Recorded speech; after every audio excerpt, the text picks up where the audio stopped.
Serial सरू के आने वाले एपिसोड में दर्शक देखने वाले हैं एक बड़ा और चौंकाने वाला ट्विस्ट।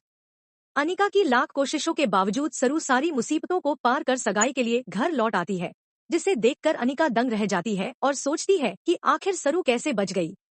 इसके बाद धूमधाम से सरू की सगाई शुरू होती है। जब पंडित जी रस्मों के दौरान कहते हैं कि अब लड़की के माता पिता आकर अपनी बेटी को शगुन की चुनरी ओढ़ाएं, तो चंद्रकांत अकेले ही चुनरी उठाकर सरू को ओढ़ाने लगते हैं।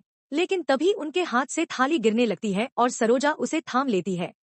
इसी मौके का फायदा उठाकर तारा सगाई तोड़ने की कोशिश करती है और चंद्रकांत को रोकते हुए कहती है कि पंडित जी ने माँ बाप दोनों को बुलाया था, आप अकेले कैसे चुनरी ओढ़ा सकते हैं।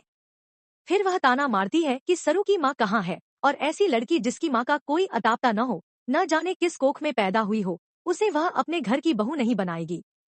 वेद और बाकी सब तारा को समझाने की कोशिश करते हैं, लेकिन वह किसी की बात नहीं मानती। तभी सरोजा अपना घूंघट उठाकर सबके सामने आ जाती है और कहती है कि सरू की माँ वही है और सरू कोई अनाथ नहीं है। सरोजा आगे बताती है कि उसकी बेटी किसी गरीब घर की नहीं, बल्कि अन्नपूर्णा बजाज एम्पायर की मालकिन है।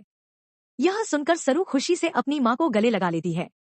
वहीं वेद तारा से कहता है कि अब तो सरू की माँ भी सामने आ चुकी है, अब आपको कोई दिक्कत नहीं होनी चाहिए। लेकिन तारा सरोजा को देखकर चौंक जाती है और सोचती है कि यह तो उसके घर की नौकरानी गौरी है। इसके बावजूद सरू और वेद की सगाई पूरी हो जाती है और दोनों की जोड़ी सबके सामने जम जाती है।